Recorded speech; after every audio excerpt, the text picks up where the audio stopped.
Russian سرکار کا کہنا ہے کہ ولادیمیر پوتن کی ریزیڈنس پہ یوکرین نے ڈرونز حملوں سے اٹیک کیا۔ 91 ڈرونز اس میں شامل تھے، مگر اس سے کسی کو نقصان نہیں ہوا۔ رشین سرکار نے ان سب ڈرونز کو گرا دیا۔ یوکرین کا کہنا ہے کہ ہم نے کوئی ایسا اٹیک نہیں کیا، اور یوکرین نے کہا کہ رشیا اس بات کو فیبریکیٹ کر رہا ہے اور جھوٹی کہانی بنا رہا ہے۔ اور یہ واقعہ ہوا منڈے کو رشیا میں، اور سنڈے کو ملاقات ہوئی تھی یوکرین کے پریزیڈنٹ ولادیمیر زیلنسکی کی پریزیڈنٹ ٹرمپ کے ساتھ فلوریڈا میں۔ یعنی ایک دن کے بعد ہونے والی اس ملاقات میں جو باتیں ہوئیں وہ تو میں ڈسکس کروں گا، اور سال کے آخری دنوں میں روس اور یوکرین کی جنگ کس طرف جاری ہے۔ اب رشیا کے فارن منسٹر لیوروو کہہ رہے ہیں کہ ہم اس کا بدلہ لیں گے جو اٹیک یوکرین کی طرف سے کیا گیا ہے، اور یوکرین نے کہا ہے کہ ہم نے کوئی ایسا اٹیک نہیں کیا۔ سنڈے کو پریزیڈنٹ ٹرمپ اور پریزیڈنٹ زیلنسکی نے دو پریس بریفنگ دی تھی، ایک تو اپنی میٹنگ شروع ہونے سے پہلے اور دوسری میٹنگ ختم ہونے کے بعد۔ اور آج پریزیڈنٹ ٹرمپ ملے ہیں نتن یاہو سے، یعنی منڈے کے روز، اور انہوں نے کہا کہ ان کی بات ہوئی ہے فون پہ پریزیڈنٹ پوتن کے ساتھ، اور انہوں نے پریزیڈنٹ پوتن کو کہا ہے کہ I am deeply shocked to hear the news کہ آپ کے گھر کے اوپر اٹیک ہوا ڈرونز کا، اور یہ بڑی خطرناک بات ہے۔ اور اس پہ پھر جب نتن یاہو کے ساتھ کھڑے ہو کے انہوں نے منڈے کو پریس کانفرنس کی تو انہوں نے اس پہ بات کی۔ پریزیڈنٹ ٹرمپ کی نتن یاہو سے جو ملاقات ہے وہ بھی بڑی انٹرسٹنگ ہے۔ مڈل ایسٹ کی جو دوسری بڑی جنگ ہے اس کو روکنے کا معاملہ ہے، چونکہ اس کا پیس پلان آگے بڑھ رہا ہے۔ اب وہ کس طرف جائے گا اس پہ بھی آج کے ولاگ میں بات ہوگی، اور آج کے ولاگ میں تیسرا بڑا موضوع جو ہے ایران میں ہونے والے پروٹیسٹ ہیں۔ بتایا جاتا ہے کہ ایک امریکی ڈالر کے مقابلے میں ایرانی کرنسی تومار جو ہے، غالباً تومار ہی ہے، وہ اس کے جو بھاؤ ہیں، یعنی ایک US ڈالر کے کوئی شاید 1.5 لاکھ تومار مل رہے ہیں، سم تھنگ لائک دیٹ۔ اب یہ نمبر بھی سرٹن نہیں رہتے، یہ ڈیلی چینج ہو رہے ہیں، اور انفلیشن بہت بڑھ گئی ہے۔ آپ دیکھ رہے ہیں پروٹیسٹ بڑے بڑے ایران میں ہو رہے ہیں، اور ایرانی اپنی ملائیت والی رجیم سے جان چھڑانا چاہتے ہیں۔ ان کی اکانومی بری ہے، بہت ہی اپریس کرنے والی رجیم ہے، مگر ہم دیکھ رہے ہیں کئی سالوں سے ایران کے ہاں آن اینڈ آف سارے پروٹیسٹ چلتے رہتے ہیں، مگر ان کی جو ریگریسو سرکار ہے وہ ہمیشہ پاور میں رہتی ہے۔ اور نتن یاہو سے جو ملاقات پریزیڈنٹ ٹرمپ کی ہوئی منڈے کو، اس میں کیا باتیں ہوئیں، کیونکہ ایران بھی اس کے ساتھ جڑا ہوا ہے۔ ایران نے یہودیوں کے خلاف اور اسرائیل کے خلاف جو نفرت کریٹ کی ہے، اور پاکستان کا بھی یہی کردار رہا ہے۔ اب پاکستان وہاں پہ غزہ میں اپنی امن فوجیں کوٹ ان کوٹ، انفیکٹ جو کرائے کے فوجی ہیں وہ اب بھیج رہا ہے، اور اس کی تصدیق پاکستان کے ڈپٹی پرائم منسٹر نے کر دی۔ انہوں نے کہا اگر ہمیں حماس کو ڈسارم نہ کرنا پڑا تو ہم اپنی فوجیں وہاں بھیج دیں گے۔ آف کورس اسی لیے تو فیلڈ مارشل پریزیڈنٹ ٹرمپ کے فیورٹ ہیں، اور بھی بہت ساری باتوں کی بنا پہ۔ تو یہ جو دنیا کا جیو پالیٹکس کا پورا خاکہ ہے، جو میں آج کے ولاگ میں سال کے آخری دنوں میں 2025 کے آخری دنوں میں آپ کے ساتھ ڈسکس کر رہا ہوں، یہ 29 دسمبر کی ڈیولپمنٹ ہے۔ اور 29 دسمبر کو ہم یہ دیکھ رہے ہیں کہ پریزیڈنٹ ٹرمپ سے زیلنسکی فلوریڈا میں، یعنی 28 دسمبر کو ملے۔ 29 دسمبر کو پریزیڈنٹ پوتن نے کہا کہ میرے گھر کے باہر یوکرین نے اٹیک کرایا ہے۔ اور اس سارے کھیل تماشے میں اب کچھ دن پہلے، 3-4 روز پہلے، رشیا نے بھی میزائل کے اٹیک کیے تھے۔ ڈرونز کے اٹیک کیے تھے، اور زیلنسکی کی طرف سے جو پوری کی پوری وکٹم کارڈ کی ایگزیبیشن ہے وہ پوری دنیا میں ہوتی رہی. اور ابھی 3-4 روز پہلے زیلنسکی یورپ میں تھا تو وہاں یورپین لیڈر کے ساتھ مل کے یہ واویلا مچا رہے تھے کہ بھئی روس امن نہیں چاہتا کیونکہ ولادیمیر پوتن وہاں پہ مسلسل اٹیک کرتے رہتے ہیں.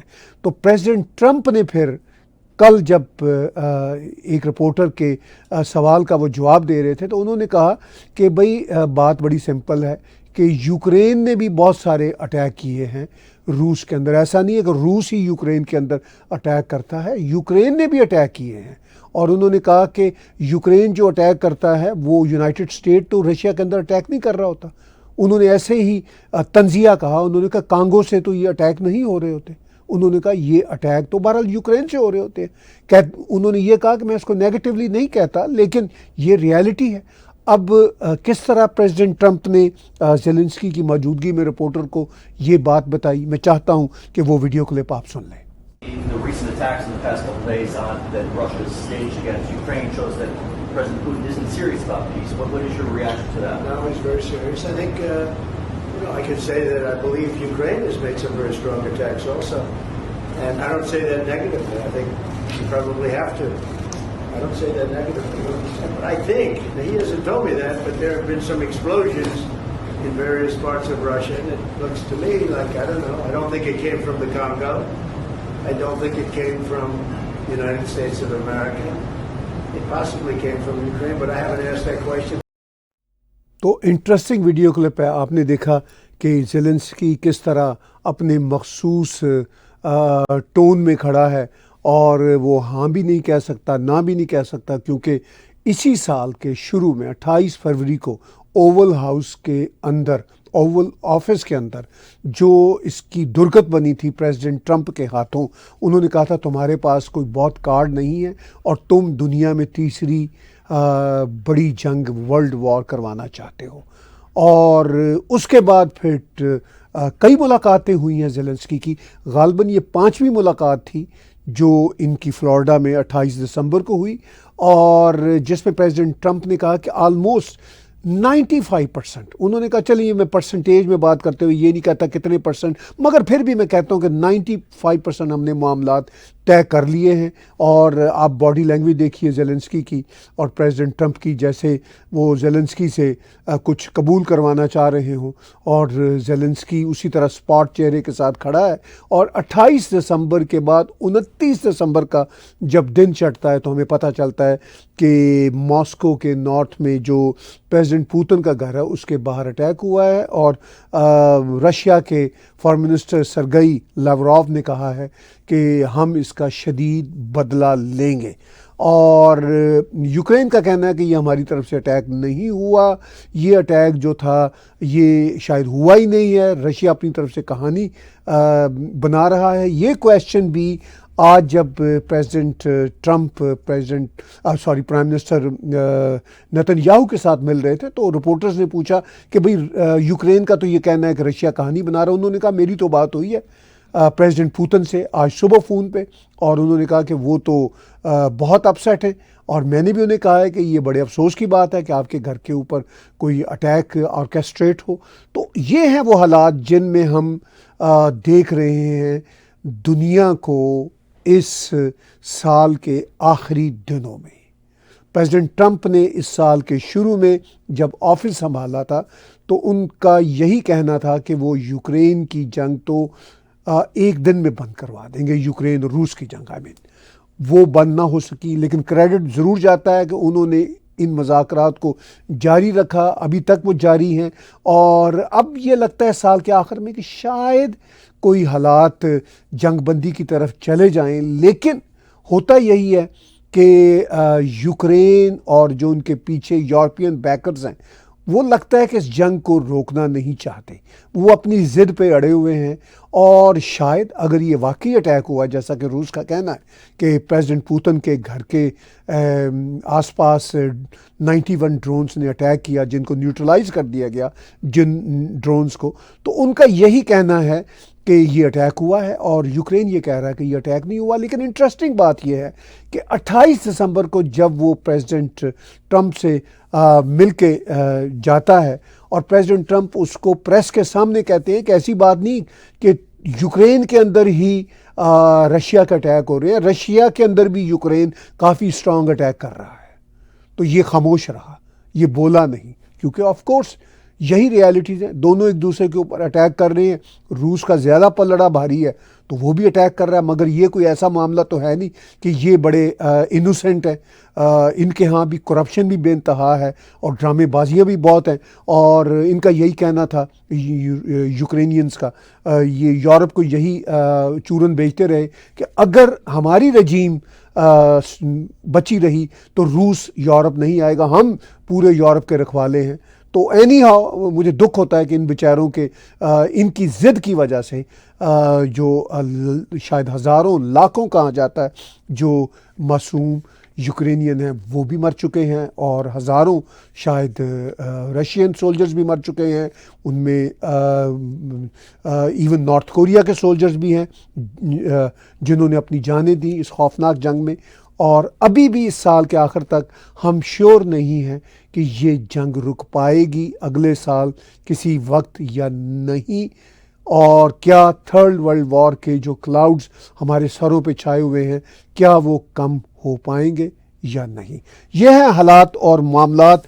اب ہم آتے ہیں وہی نتن یاہو کا جو دورہ ہے اس وقت امریکہ کا، اور پریزیڈنٹ ٹرمپ کے ساتھ مل کے انہوں نے بھی 2 پریس بریفنگ دی۔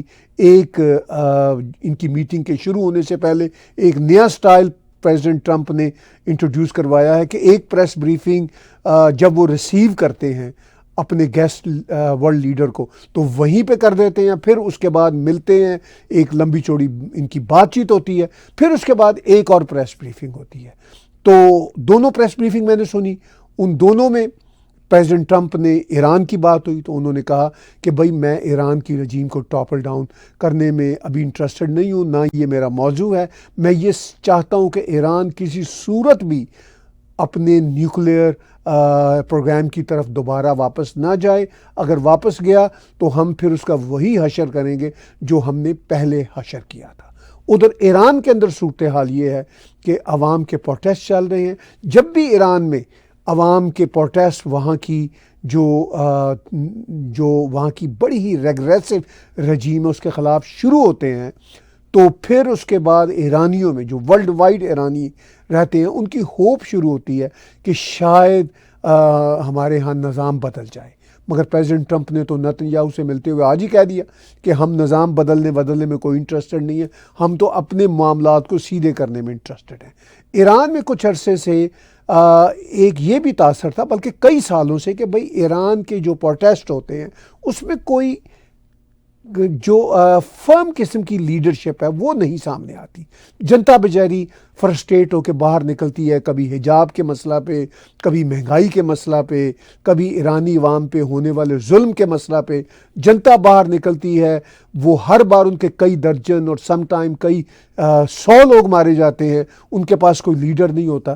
مگر ہم 1 سال سے یہ سن رہے ہیں کہ پہلوی خاندان کے جو جانشین ہیں، جو شاید امریکہ میں ہی کہیں بیٹھے ہوئے ہیں، رضا پہلوی، وہ جو کنگڈم شپ چلی آ رہی تھی، وہ ایک لیڈر کے طور پر سامنے آ رہے ہیں۔ یہاں پہ ہمارے کینیڈین ایرانی جو ہیں وہ بھی اس پہ بہت زور دے رہے ہیں، یعنی اب وہ یہ کہہ رہے ہیں کہ جو لیڈر لیس قسم کی اپوزیشن کے پروٹیسٹ ہوتے تھے وہ اب نہیں رہے، اب ایک پیچھے پہلوی خاندان دوبارہ سے کھڑا ہے۔ میری پرسنل رائے میں ایسا پریکٹیکلی ممکن نہیں، اس لیے کہ وہ لیڈرشپ زیادہ تر تو امریکہ میں بیٹھی ہوئی ہے، یورپ میں بیٹھی ہوئی ہے، یا تھوڑے بہت لوگ ان کے سرکردہ جو لوگ ہیں کینیڈا میں بیٹھے ہوئے ہیں۔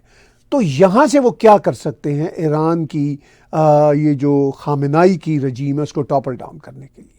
بیچارے کچھ درجن یا کچھ 100 لوگ ہر بار کے پروٹیسٹ میں مارے جاتے ہیں.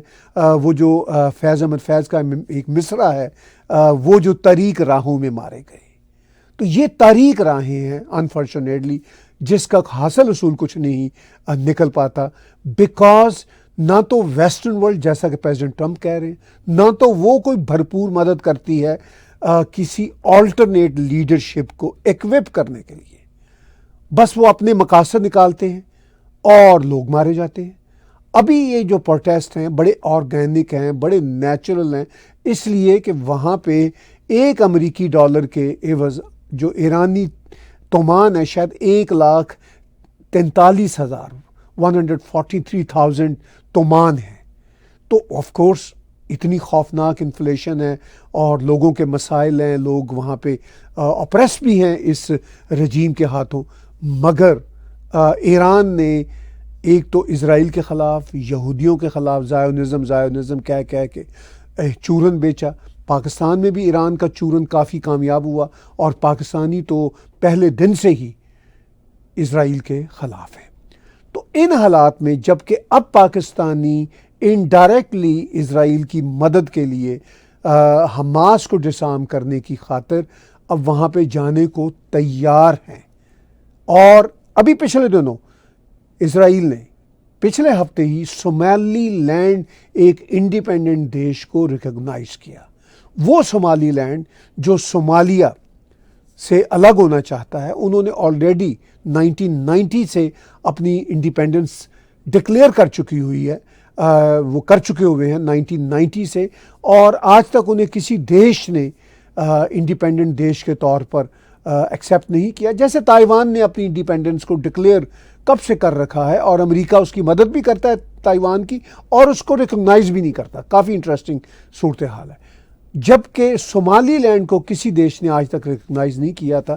پچھلے ہفتے last week prime minister Netanyahu نے صومالی لینڈ کو ریکگنائز کر لیا. یوں اسرائیل پہلا دیش ہے جس نے ایک مسلمان دیش، ایک نئے مسلمان دیش کو ریکگنائز کیا ہے. تو صومالی لینڈ کی جو لیڈرشپ ہے انہوں نے بہت شکریہ ادا کیا. لیکن یہ ریالٹی ہے کہ بدقسمتی سے اسرائیل کے خلاف اسلامی ملکوں میں بڑے خوفناک سینٹیمنٹس پائے جاتے ہیں. صرف اسرائیل کی ریاست کے خلاف نہیں، یہودیوں کے خلاف بڑے گھٹیا قسم کے سینٹیمنٹس، اینٹی سیمیٹک رویے پائے جاتے ہیں. پاکستان میں تو یہ اپنے انتہاؤں کو چھوڑ رہے ہیں. ایون بھارت کے جو مسلمان ہیں، ابھی پچھلے دنوں جاوید اختر کے ساتھ جو ایک سو کالڈ مفتی شمائل ڈیبیٹ کر رہا تھا، تو اس نے کہا کہ خدا ہے یا نہیں ہے، یہ بات تو اپنی جگہ پہ، یہ تو بحث بات کی ہے. میں یہ ضرور کہتا ہوں کہ اسرائیل تو ایگزسٹ ہی نہیں کرتا. یعنی اس مولوی کو شرم نہیں آئی کہ وہ دلی کے ایک ڈیبیٹ میں یہ بات کر رہا ہے، جبکہ دلی میں ہی اسرائیل کی ایمبیسی موجود ہے. تو اس کا اسرائیل کو ایکسیپٹ کرنا نہ کرنا میٹر نہیں کرتا، کیا پدی کا شوربہ. لیکن بہرحال یہ مائنڈ سیٹ تو موجود ہے. یہ مائنڈ سیٹ صرف مولویوں کا نہیں، یہ مائنڈ سیٹ جاوید اختر جیسے لیفٹسٹوں کا بھی ہے. یہ مائنڈ سیٹ پاکستان کے وہ نسیم، وہ کیا نام ہے اس کا، نجم سیٹھی اور نسیم زہرا اور اس طرح کے جتنے لوگ ہیں نا جو اپنے آپ کو لبرل پروگریسو کہتے ہیں، ان سب کا مائنڈ سیٹ یہی ہے. یعنی بہت مشکل ہے کہ یہودیوں کے لیے اور مسلمانوں کی طرف سے یہودیوں کے لیے اور اسرائیل کے لیے کلمہ خیر، یعنی کوئی بہتر بات کوئی کہہ سکے، کسی میں جرأت ہو. مگر میں سلام پیش کرتا ہوں یو اے کی لیڈرشپ کو، بحرین کو، اور کسی حد تک عمان کو بھی. یہ وہ مسلمان دیش ہیں جو اسرائیل کے ساتھ جب سے ابراہیمک ایکارڈ ہوا ہے ساتھ کھڑے ہیں، اور یہ مسلم بردرہڈ حماس کو ذمہ دار ٹھہراتے ہیں مڈل ایسٹ میں جتنا انریسٹ ہے. اور بالکل ٹھیک پوائنٹ آف ویو ہے یو اے کا بھی اور بحرین کا بھی اور عمان کا بھی. یہ بالکل ریالٹی ہے کہ جو فلت ہے یہ حماس جیسے جہادی ٹیررسٹوں کا کریٹ کیا ہوا ہے. یہ جو بدقسمتی سے گزشتہ 2 سالوں میں جو غزہ میں خون بہا، اس کے بنیادی طور پر ذمہ دار حماس اور مسلم بردرہڈ والے اور ان کے ایرانی بیکرز ہیں.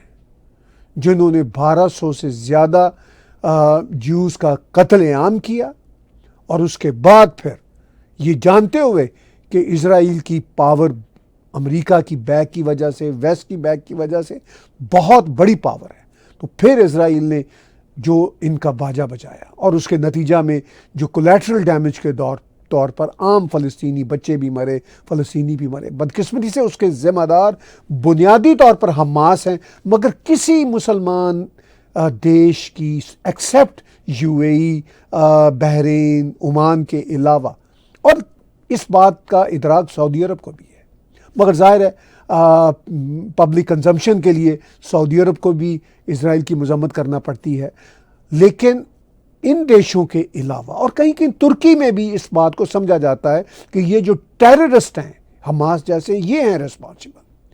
ترکی کا جو پریزیڈنٹ ہے طیب اردوغان، وہ اپنی بات کرتا رہتا ہے، وہ ایک بہت بڑا ڈرامہ ہے، اور وہ سمجھدار لیڈر بھی ہے، دونوں باتیں اس میں ہیں۔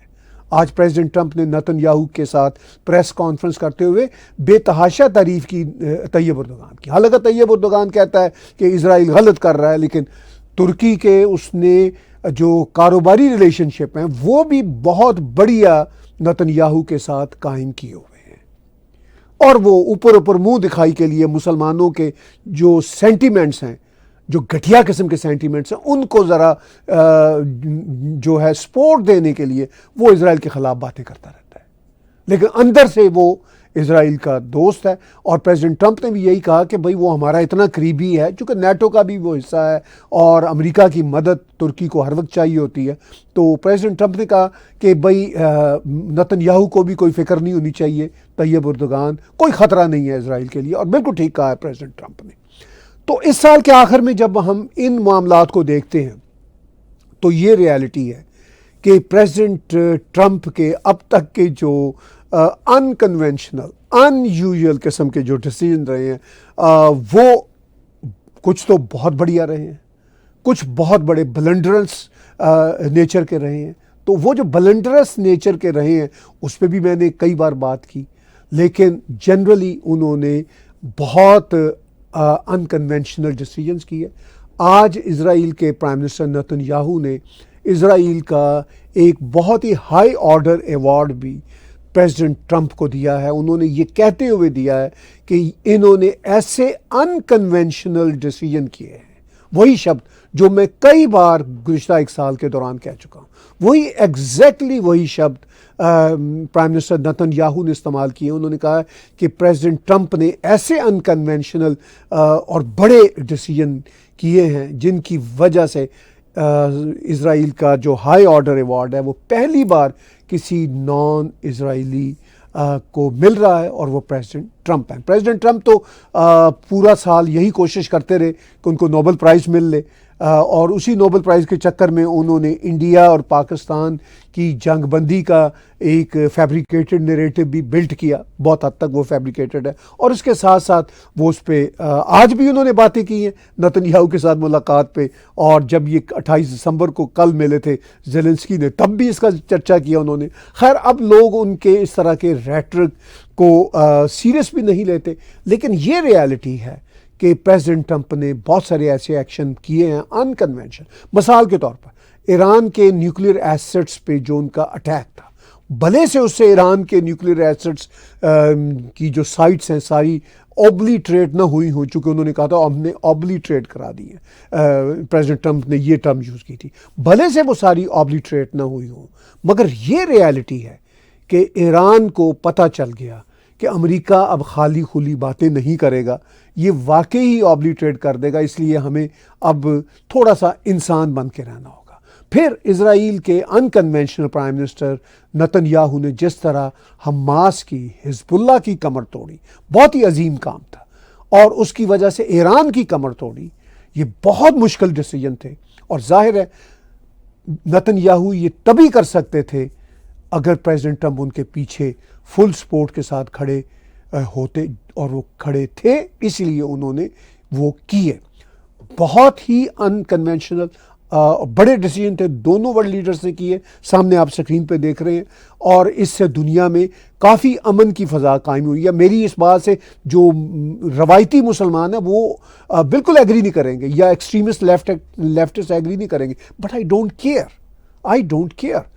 ایران اب بیہیو کرنا سیکھ گیا ہے، اور یہ حماس کی بدماشی کافی ختم ہوئی ہے، حزب اللہ کی بدماشی ختم ہوئی ہے، یہ کوئی آسان بات نہیں تھی۔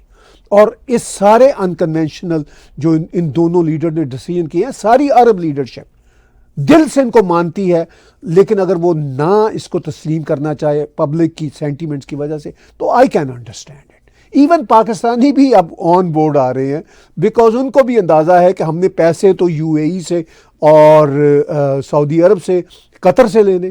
اب یو اے ای کے جو پریزیڈنٹ تھے وہ بھی کچھ دن پہلے پاکستان آئے ہوئے تھے، اور انہوں نے پاکستان میں جو اپنا پیسہ پار کیا ہوا ہے بینکوں میں $3 بلین، اس میں سے $1 بلین کے اگینسٹ انہوں نے فوجی فاؤنڈیشن کے شیئرز خرید لیے ہیں، جس کی وجہ سے پاکستان کو ریلیف محسوس ہو رہا ہے۔ تو ان حالات میں یو اے ای تو بہت بڑا سپورٹر ہے اسرائیل کا، یو اے ای تو بالکل جو ہے بہت اگینسٹ ہے مسلم بردرہڈ، حماس اور سارے جہادی گروپوں کا۔ تو ظاہر ہے پھر پاکستان نے اپنا کشکول پھیلا کے پیسے لینے ہیں، تو وہ جس طرف یو اے ای جائے گا اس طرف پاکستان جائے گا، اور خاص طور پر جس طرف سعودی عرب جائے گا اس طرف پاکستان جائے گا۔ تو ان حالات میں بہرحال جب ہم سال کے آخر میں دیکھتے ہیں منظرنامے کو، تو کیا سوالات پیدا ہوتے ہیں کہ کیا روس اور یوکرین کی جنگ 2026 میں رک پائے گی؟ چانسز کافی ہیں، اور اگر نہیں رک پاتی تو پریزیڈنٹ ٹرمپ کا بھی یہی کہنا ہے کہ پھر یہ لمبی چلے گی، آلریڈی اس کو 4 سال آلموسٹ ہو گئے ہیں۔ تو بہرحال اس کو رکنا چاہیے۔ مڈل ایسٹ کا جو پیس پلان ہے وہ اب سیکنڈ مرحلے میں داخل ہو چکا ہے۔ پاکستان بھی تیاریاں پکڑ رہا ہے اپنی فوج بھجوانے کے لیے to help Israel in fact, اور یہ اچھی بات ہے۔ پاکستان کے لیفٹ کے لوگ ہوں، پاکستان کے تحریک انصاف کے لوگ ہوں، وہ سب تو اس کو پولیٹیکلی یوز کریں گے، او جی اسرائیل کی یہ حکومت مدد کر رہی ہے تو یہ کافر حکومت ہے۔ اس طرح کی گھٹیا باتیں تو اب ظاہر ہے پاکستانی مائنڈ سیٹ میں ہیں، مسلمانوں کے جو ایٹ لارج سینٹیمنٹس ہیں ان میں ہیں، اب ہم ان کا کچھ کر نہیں سکتے۔ اب ان کی جو اپنی تباہی و بربادی ہے وہی ان کو کوئی ہوش کے ناخن لینے کی طرف آمادہ کر سکتی ہے، کیونکہ انہوں نے اپنی حماقتوں کی وجہ سے، اپنی نفرتوں کی وجہ سے، یہ نفرتیں چاہے یہودیوں کے لیے ہوں، اسرائیل کے لیے ہوں، بھارت کے لیے ہوں، ہندوؤں کے لیے ہوں، انہوں نے ان نفرتوں کی وجہ سے، اس مائنڈ سیٹ کی وجہ سے اپنی تباہی و بربادی خود ہی کر لی ہے۔ تو بہرحال دیکھتے ہیں کہ یہ جو اس وقت کے سال کے آخری دنوں میں ڈیولپ ہونے والے جیو پالیٹکس کے حالات ہیں، وہ کیا 2026 میں داخل ہونے کے بعد کچھ بہتر رخ اختیار کریں گے۔ تو ابھی 2026 کا دن آنے میں 2-3 دن ہیں، تب تک ہمارے اور بھی بلاگ سامنے آئیں گے، اور یہ سلسلہ سال کے اوپر سال آتا ہے، یہ سلسلہ ہمارا نہ رکنے والا ہے، کیونکہ دنیا کے جیو پالیٹکس بھی نہ رکنے والے ہیں۔ تو stay tune with us. Tag T V کو اگلے سال بہتر طور سے آپ جو ہے اپنی جڑت کا احساس دلوائیے، اور آپ ہمارے ساتھ جڑے رہیے۔ بہت بہت شکریہ، بہت بہت دھنیہ واد۔